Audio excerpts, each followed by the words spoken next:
Hi ஹாய்ஸ், நான் உங்கள் நிலா. இன்னைக்கு ஆடி வெள்ளி இல்லைங்க.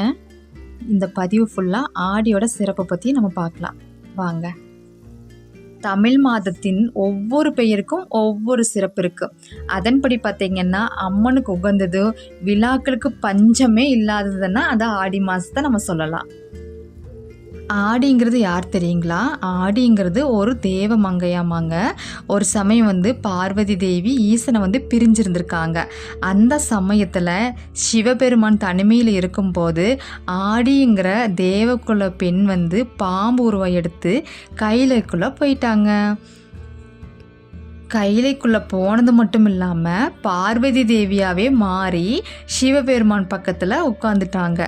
அப்போ ஒரு கசப்பான சுவையை சிவபெருமான் உணர்ந்தார்.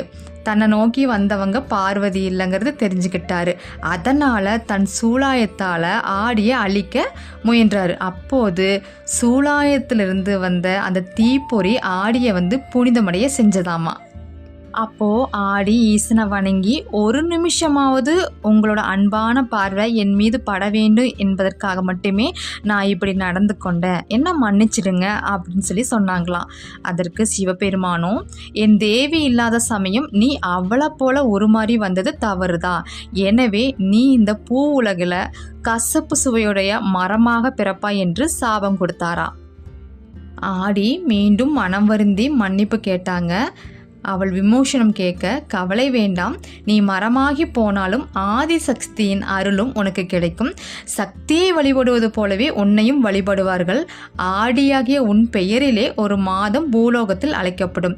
அந்த வேளையில் நீ கசப்பு குணம் கொண்ட மரமாக இருந்து மக்களுக்கு நல்லதை மட்டுமே செய்வாய் என்று அருள் புரிஞ்சாராமா. ஆடிங்கிற தேவலோகத்து பெண் தான் பூலோகத்தில் வேப்ப மரமாக இருக்குது. ஈசனோட சாபமே அவங்களுக்கு ஒரு வரமாக மாறிடுச்சு. தெய்வாம்சம் பொருந்திய வேம்பு ஆதிசக்தியின் அம்சமாக இருக்குது. நோய்கள் பலவற்றை குணமாக்கும் சக்தி அந்த ஆடிங்கிற தேவமங்கை கிட்ட இருக்குது. இவ்வாறு ஆடிங்கிற பெயர் வந்ததுன்னு சொல்லி சில புராண கதைகள் சொல்கிறது. இவ்வளோ சிறப்பு வாய்ந்தது தானே ஆடி மாதம். ஏன் ஆடி மாதத்தில் எந்த விசேஷங்களும் வைக்க மாட்டேங்கிறாங்க? நம்ம முன்னோர்கள் சில விளக்கங்களை கொடுத்துருக்காங்க, வாங்க பார்க்கலாம். ஆடி மாதத்தில் விசேஷங்களும் திருவிழாக்களும் அதிகமாக வரும். அதனால் எல்லாருமே பார்த்திங்கன்னா கோயிலுக்கு போகிறத வழக்கமாக வச்சுருந்தாங்க. ஆடி மாதத்தில் குலதெய்வ வழிபாடு ரொம்ப சிறப்பாக அந்த காலத்தில் வழிபட்டுட்டு வந்திருந்திருக்காங்க.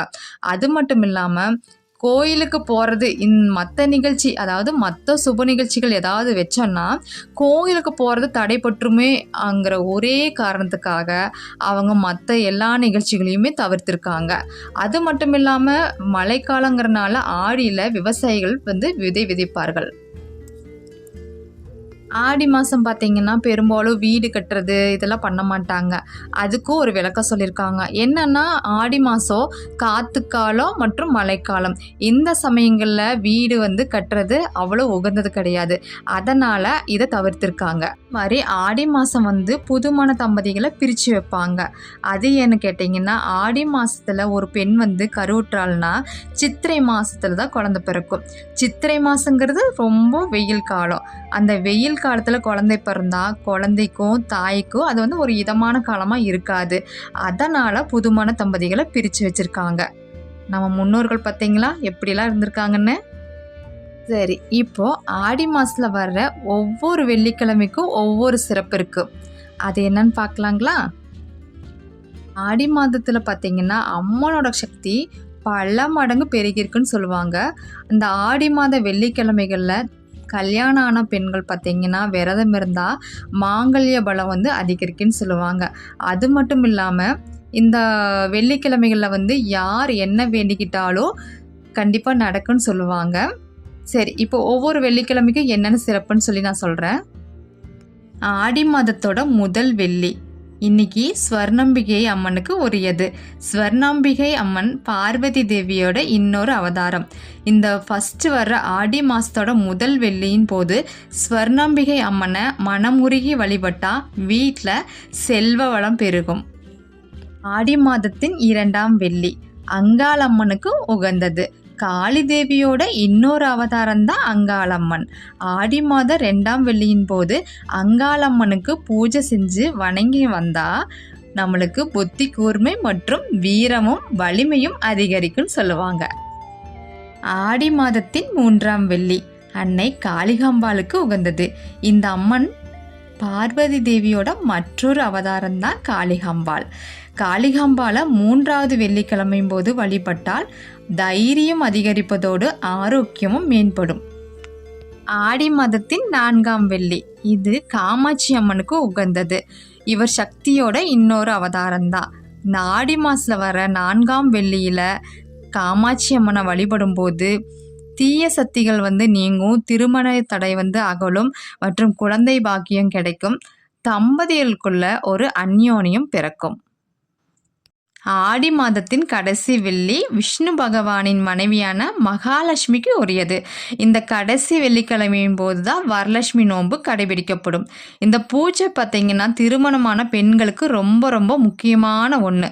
திருமணமான பெண்கள் கணவனோட ஆயுள் அதிகரித்து நீண்ட நாட்கள் சுமங்கலியாக இருப்பதற்காக ஆடி மாதத்தோட கடைசி வெள்ளிக்கிழமையின் போது நோன்பு இருந்து மகாலட்சுமிக்கு பூஜை செய்வாங்க.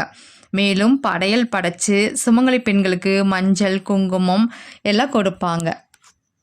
ஆடி மாதம் வெப்பமும் காற்றும் இணைஞ்சிருக்கிற மாதம்.